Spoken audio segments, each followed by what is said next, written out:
Il y a bien longtemps, dans une galaxie lointaine, très lointaine, existaient des jeux qui n'ont malheureusement jamais fini entre nos mains, et un paquet en plus. Salut tout le monde, c'est Xavier, bienvenue sur Watch Mojo français. Aujourd'hui on se retrouve pour le top 10 des jeux Star Wars annulés. Je vous propose de voir les jeux de l'univers Star Wars au plus gros potentiel et auxquels on n'a pas eu droit, ce qui est bien dommage. Et pour info, la liste ne contient pas tous les jeux annulés. À se demander quels jeux n'ont jamais été annoncés alors qu'ils auraient pu être de vrais cartons.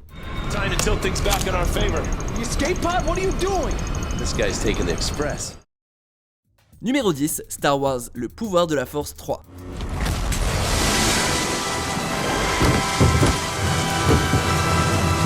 La série Le pouvoir de la Force nous a offert un gameplay bourré d'action tout en nous laissant choisir notre camp entre les Jedi et les Sith. Now you can have your revenge and fulfill your destiny. Après deux opus solides sur leurs appuis, le troisième titre était même en développement chez LucasArts. D'après l'équipe qui chapeautait le projet, Dark Vador et Starkiller devaient unir leurs forces. Un mode coop était aussi présent. Dans l'idée, le jeu voulait prendre une approche de monde ouvert et conclure l'arc narratif de Starkiller. Acteurs et développeurs s'étaient penchés sur le planning, mais ça a pris du retard à cause de la sortie du Réveil de la Force. Et quand Disney a fermé LucasArts en 2013, le projet et nos espoirs de voir une conclusion satisfaisante à l'histoire de Starkiller ont été jetés aux oubliettes. We're alive. Numéro 9, Star Wars Ewok Adventure.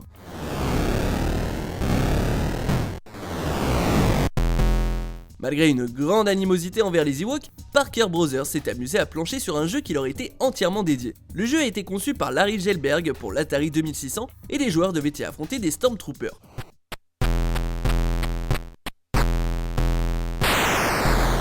Les niveaux suivants menaient au détournement de speederbike et de TRTT, le jeu se basait cependant principalement sur le combat en planeur, ce qui est plus qu'étonnant considérant leur peu de temps d'écran dans le retour du Jedi. Apparemment le jeu n'avait pas de musique et était dur à manier. C'est d'ailleurs, paraît-il, pour ce problème de jouabilité que Parker Brothers a décidé de mettre un terme à son développement. Par contre le prototype a popé sur internet, témoignant à jamais de tous ses défauts. Numéro 8, Star Wars Imperial Commando.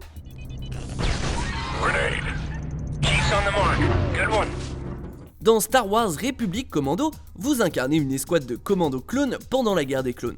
Cette suite aurait montré ce qui leur arrive une fois que la République devient l'Empire. Dans Imperial Commando, on aurait donc dû suivre des commandos impériaux Stormtroopers avec le même gameplay classique de FPS.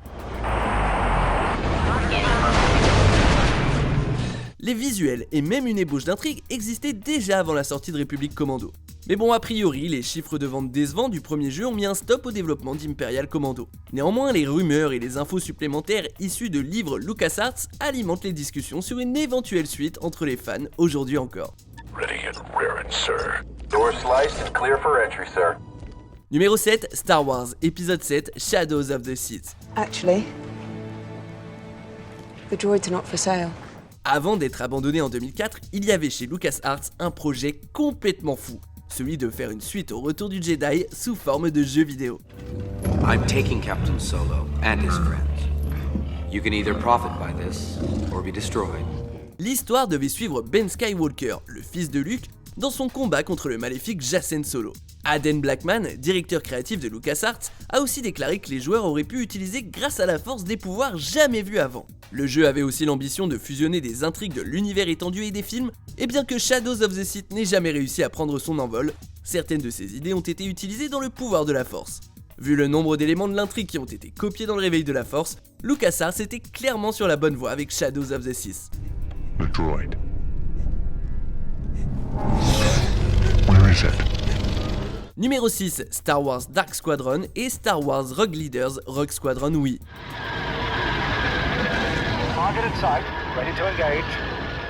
Après la série très réussie des Rogue Squadron, le studio Factor 5 s'est penché sur un jeu Dark Squadron, centré autour des pilotes de l'Empire. Malheureusement, cette nouvelle perspective a laissé place à un jeu non titré Chewbacca en chasseur de primes.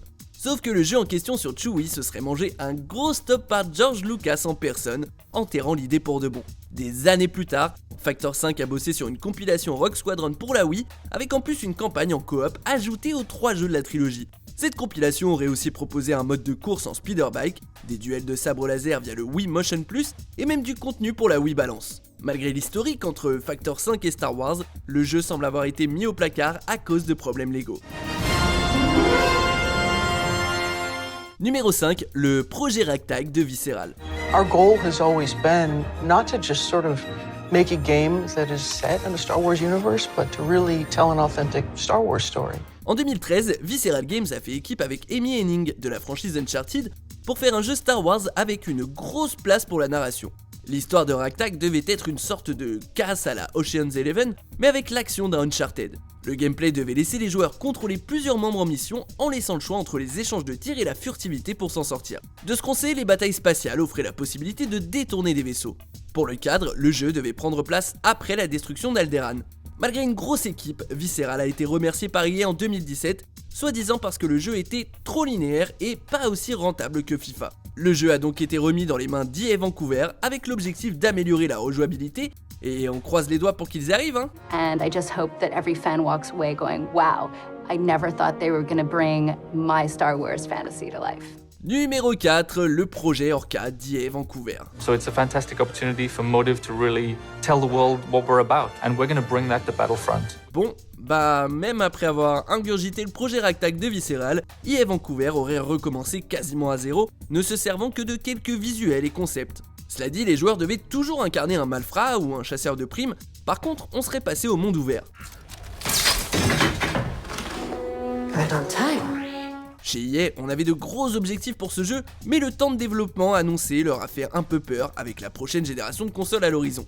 Du coup, le projet Orca a été officiellement annulé en 2019 pour se concentrer sur un jeu Star Wars plus petit et prêt en 2020.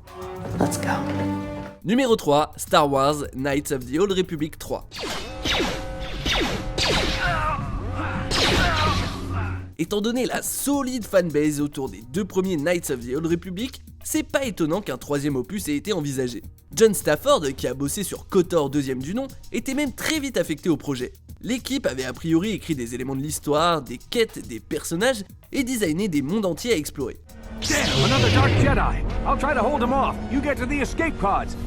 De l'art a par la suite été publié dans Rogue Leaders, le livre sur LucasArts, dont un personnage nommé Naresha.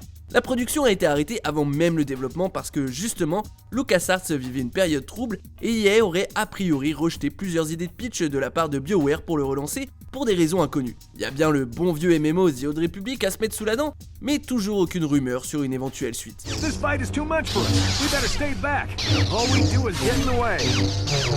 Numéro 2, Star Wars 1313.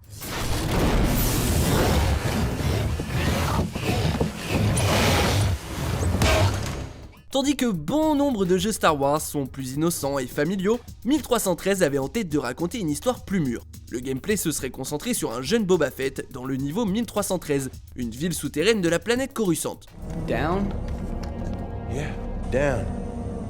The rings aren't on Coruscant, they're underneath it. Destinée à être interdit aux moins de 16 ans, cette classification aurait eu un but narratif, ça aurait pas juste été un prétexte pour de la violence gratos. Niveau combat, ça se concentrait autour d'armes à feu ou d'armes à laser et de combats au poing, plutôt que sur des pouvoirs Jedi. Sauf qu'après un trailer, par ailleurs très bien reçu à l'E3, Disney a racheté LucasArts et a globalement mis le jeu sur pause. La présidente actuelle de Lucasfilm, Kathleen Kennedy, a émis l'hypothèse en 2015 que 1313 revienne un jour, sous une quelconque forme, mais il y a eu zéro annonce pour nous redonner de l'espoir depuis. Nice strategy, by the way. On arrive presque à la fin. Nous publions de nouvelles vidéos chaque jour, alors abonnez-vous et activez la petite cloche et les notifications sur téléphone pour ne rien rater. Numéro 1, Star Wars Battlefront 3. Well done. Pour la suite de Battlefront 2, sorti en 2005, à ne pas confondre avec les jeux Battlefront d'EA, Free Radical Design voulait permettre aux joueurs de passer du combat de troupes au combat au véhicule les doigts dans le nez. Le jeu devait apparemment donner aux fans plus d'action et d'échanges de tirs avec des soldats à pied, mais bon, à part ça, on n'a pas su grand chose d'autre sur Battlefront 3. Le fondateur de Free Radical Design, Steve Ellis, a affirmé que le jeu était presque fini, mais les coûts marketing ont ensuite mis fin à la production.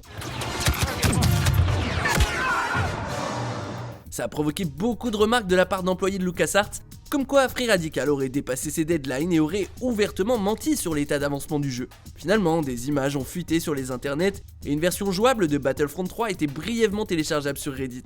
Aussi cool que ça aurait été de pouvoir y jouer, Battlefront 3 a souffert de trop de problèmes en interne pour que la franchise perdure. Et vous savez tous ce qu'il est devenu de cette franchise de Battlefront par la suite. Que pensez-vous de notre sélection? Dites-le moi en commentaire et checkez cette autre super vidéo de Watch Mojo français.